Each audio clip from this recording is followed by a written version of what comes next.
Assalamualaikum warahmatullahi wabarakatuh. Kami dari kelompok 7 ingin menjelaskan tentang perkembangan atau sejarah teknologi mobile. Sebelumnya, kami ingin memperkenalkan anggota-anggota terlebih dahulu. Nama saya Ziaul Haq Basel Tolstoy. Saya Hakim dari Gambia sini.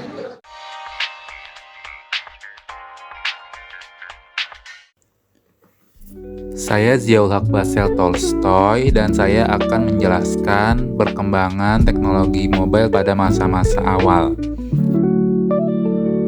Teknologi mobile merujuk kepada teknologi yang portable atau bisa dibawa kemana-mana, seperti handphone dan laptop.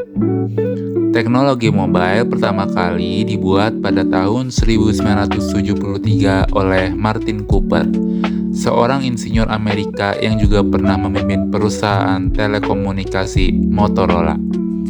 Martin Cooper membuat telepon genggam pertama yang bernama Dynatec. Tidak seperti telepon modern, telepon generasi pertama ini masih mempunyai banyak keterbatasan.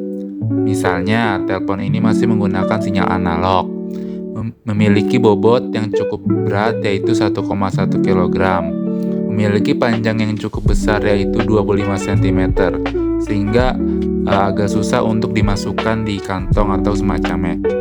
Dan baterai hanya bertahan 20 menit saja. Lalu, pada tahun 1984, telepon jenis ini mulai dijual kepada publik dengan nama Dynatec 8000X. Selain telepon, gawai portabel jenis lain juga mulai bermunculan. Misalnya, pada tahun 1981, untuk pertama kalinya laptop diluncurkan di pasar. Laptop ini bernama Osborne 1 yang dibuat oleh Adam Osborne. Laptop ini memiliki berat sebesar 11 kg dan ukuran monitor 12,7 cm. Setelah generasi pertama, pada sekitar tahun 1990-an, teknologi mobile sudah memasuki generasi kedua. Telepon genggam menjadi lebih canggih dari sebelumnya. Pada generasi ini, telepon genggam sudah memiliki fitur seperti penggunaan teknologi chip. Selain itu, sinyal sudah diubah dari sinyal analog menjadi sinyal digital. Kemampuan komunikasi juga berkembang dengan adanya dukungan terhadap pengiriman teks dan suara. Teknologi jaringan yang paling banyak digunakan pada era ini adalah GSM atau Global System for Mobile Telecommunications. Contoh-contoh telepon genggam generasi ini diantara lain adalah Nokia 1011, Motorola International 3200, Motorola StarTech, dan Nokia 9000 Communicator.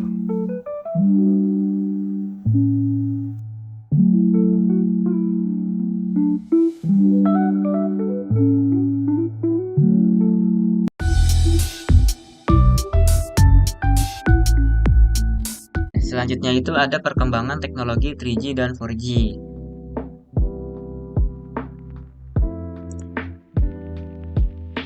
Nah, teknologi 3G itu mulai dikembangkan pada 1990-an oleh Organisasi Telekomunikasi Dunia, yaitu ITU atau International Telecommunication Union. Nah, ini tuh bertujuan untuk menciptakan standar global untuk komunikasi seluler berkecepatan tinggi yang mampu mentransmisikan suara, teks, gambar, dan video secara bersamaan. Nah, teknologi ini tuh pertama kali diluncurkan secara komersial di Jepang pada tahun 2001 oleh NTT Docomo yang merupakan operator seluler terbesar di Jepang. Dari sanalah teknologi ini menyebar ke seluruh dunia.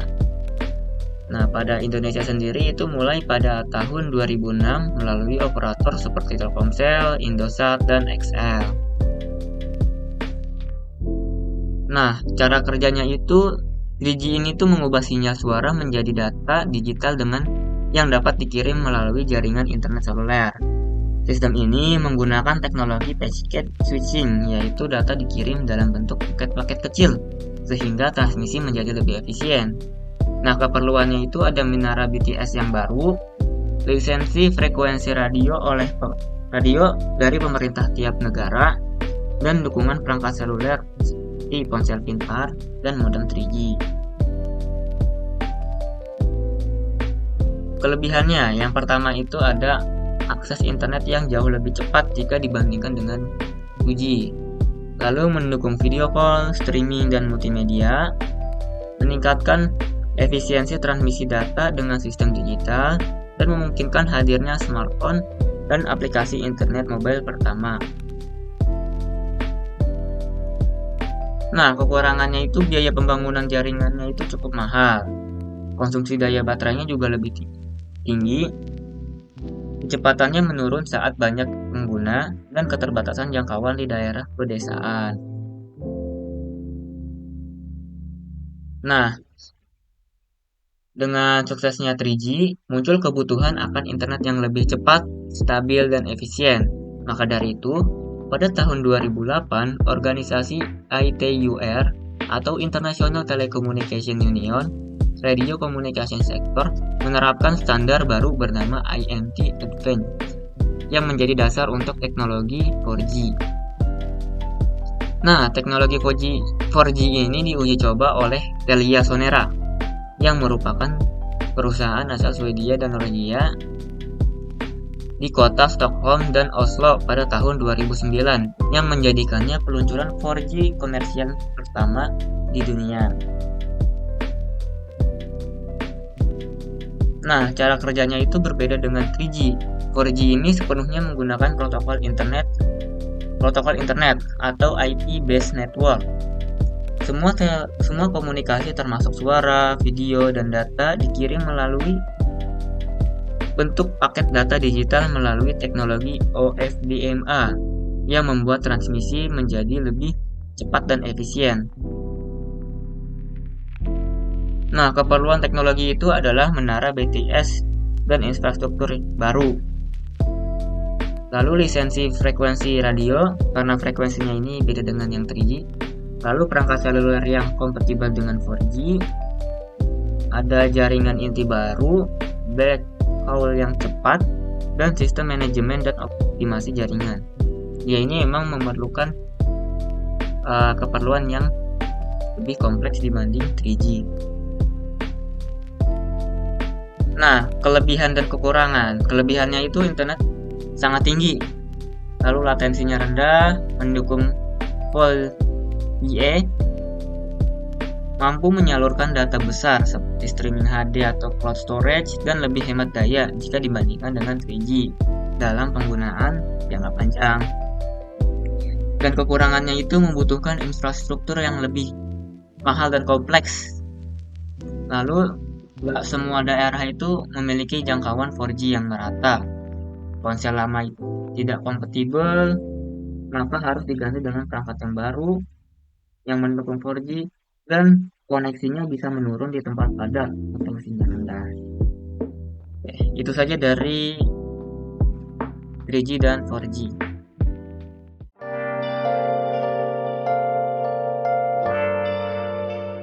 Teknologi jaringan 5G menjadi tahap penting dalam perkembangan komunikasi modern. Teknologi ini mulai dibahas secara serius pada awal 2010-an. Saat itu, industri telekomunikasi mencari jaringan yang mampu mendukung lalu lintas data yang jauh lebih besar. Komunitas riset melihat peningkatan jumlah perangkat pintar, seperti ponsel, sensor kota, kendaraan otomatis, dan perangkat industri. Semua membutuhkan koneksi cepat, stabil, dan responsif. Ide tentang jaringan ultra cepat kemudian masuk ke agenda penelitian global. Pada tahun 2012, International Telecommunication Union atau ITU mulai menyusun visi standar jaringan baru. Organisasi ini menentukan kebutuhan dasar, kecepatan tinggi, latensi rendah, dan kemampuan menangani banyak perangkat secara bersamaan.